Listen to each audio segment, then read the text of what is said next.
CRT Matt here, and today we're doing lava bases, or trying to anyway. But the first step that I always do is I place some sort of substrate, which I'm using here is a cork board that I bought from Walmart. I kind of broke up, split in half, and it looks like burnt earth, or it could look like even messed up grass if you put some flock on it. But that's what I used. I used a nice strong wood glue to glue it on. Why not? Because it's glue. I used the Diorama FX from Vallejo. Didn't matter what the color was. Gray worked out just fine. And I kind of smoothed out the edges on some of them and added some grit, some soot, basically, to where the lava is going to be flowing around. It tends to burn everything on the edges, singes it. I just threw a bunch of grit in there. And also, too, you'll notice on some of the bases throughout this video that when they're finished and they're dry, the wood glue actually adds a lava flow effect on some of them. Some of them I didn't use the diorama effects. I just used grit, and I made a couple clear spots for the lava to flow through. And then I took a Stynol Res. Stynol Res is a wonderful paintable primer to use, and I primed it and sealed it in with Stynol Res. It's like a PVA and a primer all in one. It just seals it in nice and good. And then I wanted to dry brush it, make it look sooty. So black's a good start. So I started with a neutral gray, and I dry brushed that very lightly across the top. And then I went on to AK's pale gray and dry brushed that a little bit more around the edges. I left the top alone.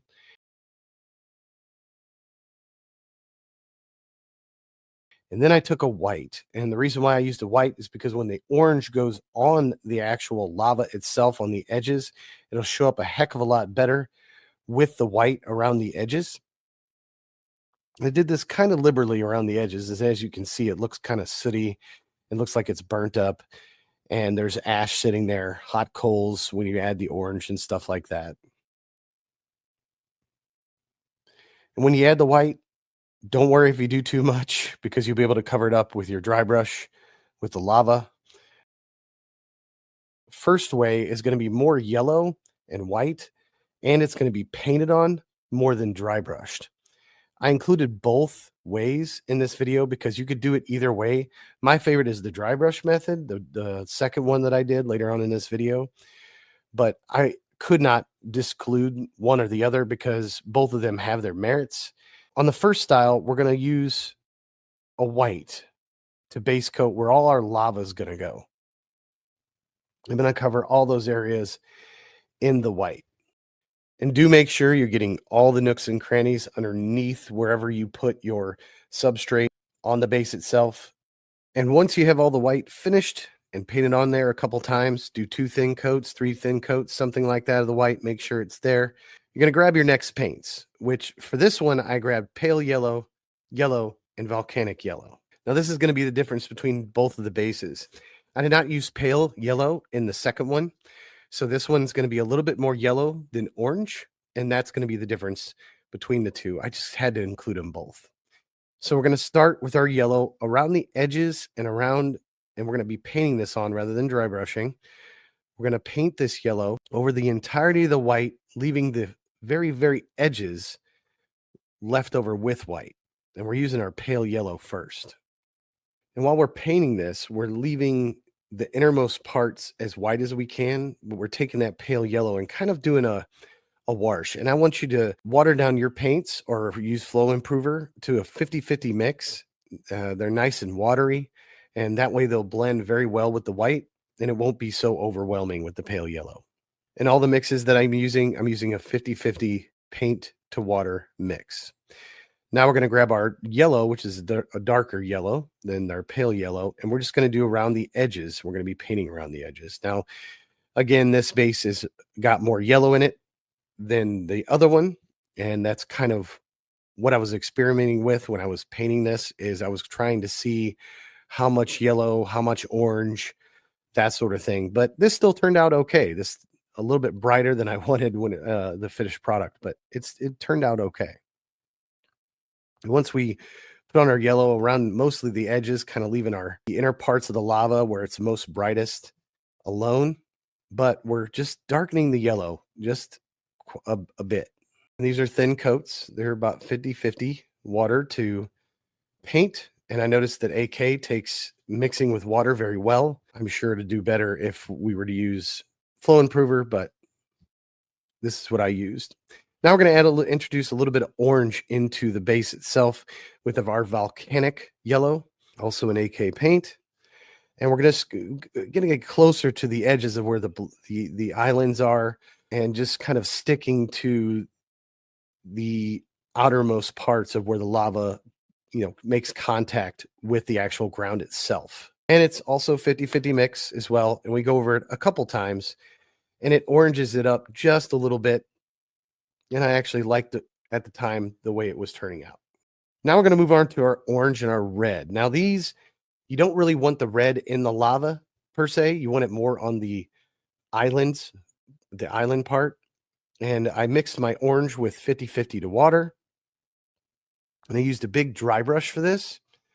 This is actually one of my canvas painting brushes, but you can use a makeup brush or anything that works well for you. When you dry brush in this medium orange, you want to try to stay to the outer edges of where the lava is. You want to partially get the land, and you want to partially get the lava with your orange. And then we're going to take our red. We're not going to mix that with water at all. We're just going to dry brush it pure. Get as much of that off as you possibly can. And you're going to do most of the ground, but you're going to still hit the orange. And be a little bit careful about this because the red is a little strong, or can be. Try not to hit your lava too much, but it's okay if you do. It's actually a good thing. And just dry brush over it a couple times. And you should only need a couple dabs of paint when you're doing this. I think I did it twice there.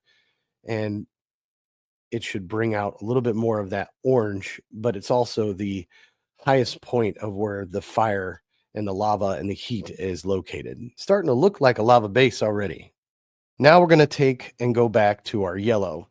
Now I did a 50-50 mix of yellow with water again, just to touch up the edges where the orange is, and just kind of lightly going over it. Now this is a very light yellow. It's mixed very well with 50-50%, just touching up the areas that I might have missed, going over the orange just a little bit in spots to kind of make the lava look a little bit different. And then I'm going to add more white to that yellow. And we're just going to work this yellow up in the centers of our lava.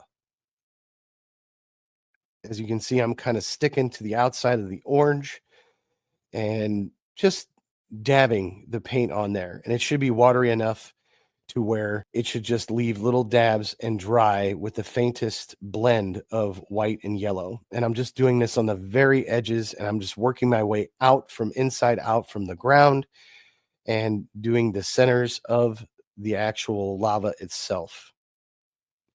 And I keep adding white to the yellow as well, because the white parts are where it's hottest. And this space here, I actually modeled to where it would be super hot lava on this one. And just keep adding a drop of white. This is a blend. We're just building up our white on the very edges. And as you can see, I'm just stippling with the brush in the centers of the lava, making it super hot on the edges and on the outsides and in the center of the lava flow. And I just keep building up the yellow with white and more white.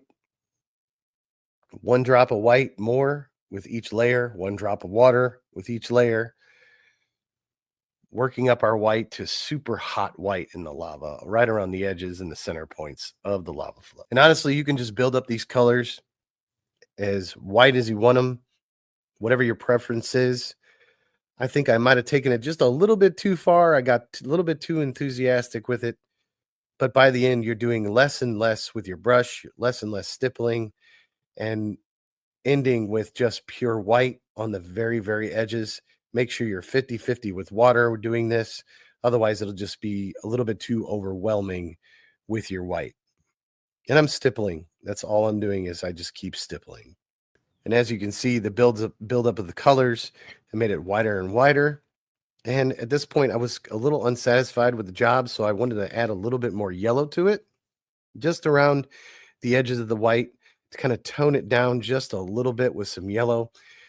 In hindsight, I probably shouldn't have done this, but it still looked okay. And this is a 50-50 mix of our yellow and our water. And then again, I was a little unhappy with the orange. I grabbed a little bit more orange. And as you can see, you can really fix things and touch up things as you go.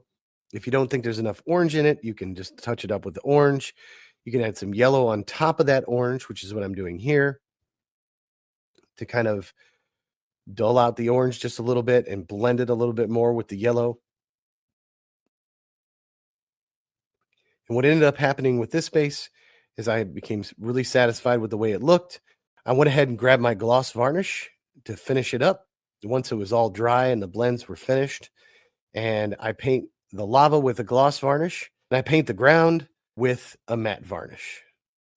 That way it kind of separates the two and the lava looks like it's lava.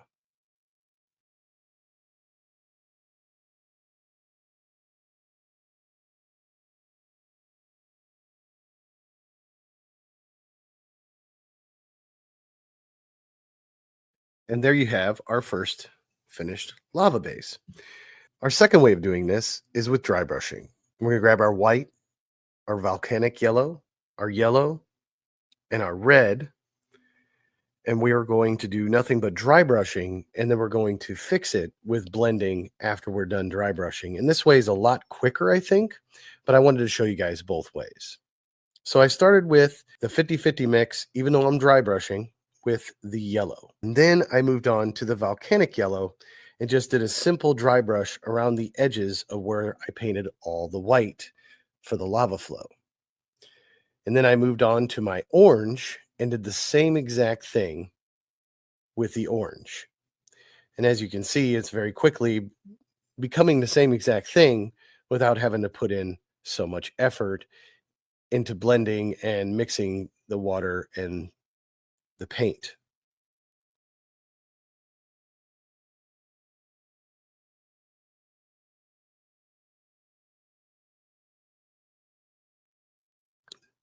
So after I dry brushed with the orange, we're going to go in with our red, and we're going to do the topmost part of the ground like we did before, kind of getting the orange, hitting the orange a little bit, but not that much, mostly hitting the ground.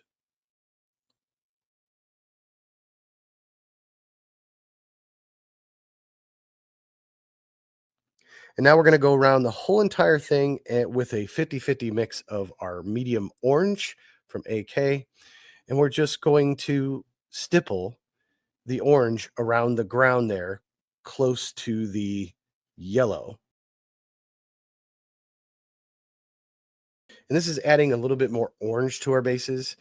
And I prefer this way over the other way. Now, the other way's perfectly fine, but this is actually adding the orange in a lot heavier.